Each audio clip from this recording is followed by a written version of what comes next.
அதிகாலையில் ஆண்டவர் இயேசுவோடு என்ற நிகழ்ச்சிக்கு உங்கள் அனைவரையும் அன்போடு நான் அழைக்கிறேன். கர்த்தருடைய பெரிதான கிருபையினாலே காலைதோறும் நாம் தேவனுடைய வார்த்தைகளை தியானிப்பதற்கு கர்த்தர் இந்த நல்ல நேரத்தை கொடுத்திருக்கிறார். கர்த்தரை துதிப்போம், மாத்திரமல்ல விசுவாசத்தோடு கேட்போம். கர்த்தர் நம்மை ஆஸ்வதிப்பாராக. நீதிமொழிகள் புஸ்தகத்தில் 4ஆம் அதிகாரத்தில் 10வது வசனம் இப்படியாய் நாம் வாசிக்கிறோம். என் மகனை கேள், என் வார்த்தைகளை ஏற்றுக்கொள், அப்பொழுது உன் ஆயுசின் வருஷங்கள் விருத்தியாகும். என் மகனை கேள், என் வார்த்தைகளை ஏற்றுக்கொள், அப்பொழுது உன் ஆயுசின் வருஷங்கள் விருத்தியாகும். ஆங்கிலத்தில் வாசிக்கிற பொழுது, hear my son and receive my sayings and the years of your life will be many.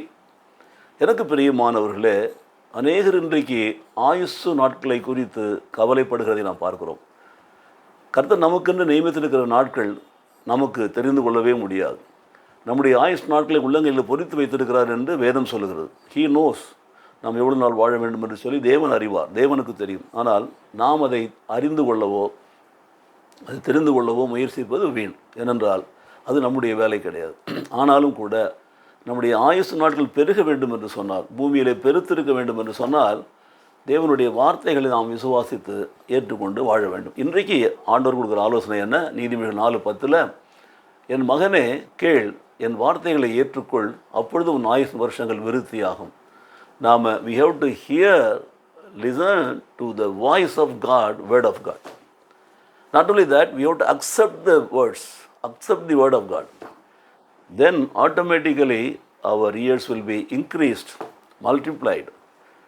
அப்போது நம்முடைய நாட்கள் மிகுதியாக இருக்க வேண்டும் என்று விரும்புகிற நாம் எப்பொழுதும் ஆண்டவருடைய வார்த்தைகளுக்கு நாம் செவி கொடுக்கிறவர்களாக இருக்க வேண்டும். மாத்திரமல்ல, அவைகளை ஏற்றுக்கொண்டு அதன்படி வாழ்கிறவர்களாக இருக்க வேண்டும். அதுதான் வேதம் சொல்கிறது. பாருங்கள், இந்த 4ஆம் அதிகாரத்துக்கு என்று சொல்லி ஒரு வேத ஆராய்ச்சியாளர் தலைப்பு கொடுத்திருக்கிறார். பாருங்கள், விஸ்டம் இஸ் சுப்ரீம் என்று சொல்கிறார். ஞானம்தான் மிக மிக மிக உயர்ந்தது என்று சொல்லி, அது மிக மிக மேன்மையானது என்று சொல்லி.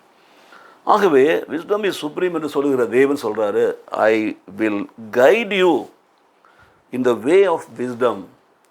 அப்போ ஞானத்தின் பாதையிலே நான் உன்னை நடத்துவேன் என்று சொல்கிறார்.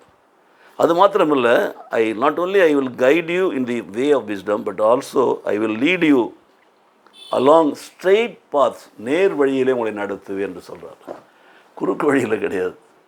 அப்போது நம்மை நடத்துகிற தேவன் ஞானத்தின் பாதையிலே நடத்துகிறார், நேர் வழிகளிலே நடத்துகிறார். எப்பொழுது நாம் அவருடைய வார்த்தைகளை கேட்டு அதன்படி நாம் நடக்கிற பொழுது, அதை ஏற்றுக்கொண்டு அதன்படி நடக்கிற பொழுது கர்த்தர் நம்மை நேர் வழிகளில் நடத்துகிறார். எனக்கு பிரியமானவர்களே, உங்களுடைய ஆயுஷ் நாட்கள் பூமியில் பெருக வேண்டுமா? வாழும் நாளெல்லாம் நீங்கள் கர்த்தருக்கு பிரியமான பிள்ளைகளை வாழ வேண்டுமா? சங்கீதம் 91 சொல்லப்பட்டிருக்கிற 16ஆம் வசனத்தை பாருங்கள். நீடித்த நாட்களால் அவனை திருப்தியாக்கிய ரட்சிப்பின் நன்மை அவனுக்கு காண்பிப்பேன் என்று சொல்லப்பட்டிருக்கிறது. 4:10 சொல்லுகிறது, என் மகனே கேள், என் வார்த்தைகளை ஏற்றுக்கொள், அப்பொழுது உன் ஆயுசு வருஷங்கள் விருத்தியாகவும் சொல்லப்பட்டிருக்கிறது. கர்த்தருக்கு பயப்படுதல் ஆயுஷ் நாட்கள் பெருக்க வேண்டும் என்று வேதம் சொல்லுகிறது. ஆகவே கர்த்தருடைய வார்த்தைகளை கேட்டு அதன்படி நடக்க ஒப்புக் கொடுக்கிற பொழுது இன்றைக்கும் சரி என்றைக்கும் சரி கர்த்தர் நம்முடைய ஆயுசு வருஷங்களை விருத்திக்க பண்ணுவார். ஜெபிப்போமா?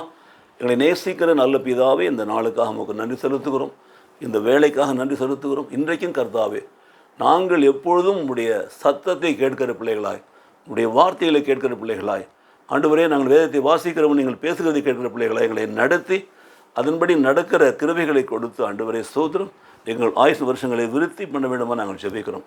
இந்த பூமியில் வாழும் நாளெல்லாம் உமக்கு பிரியமான பிள்ளைகளாய் வாழ்ந்து உங்களுடைய சித்தம் செய்து கர்த்தாவே நாங்கள் நன்மைகளை பெற்றுக்கொண்டு வாழ எங்களை அர்ப்பணிக்கிறோம். இயேசு கிறிஸ்து நாமத்திலே பிதாவே, ஆமென், ஆமென்.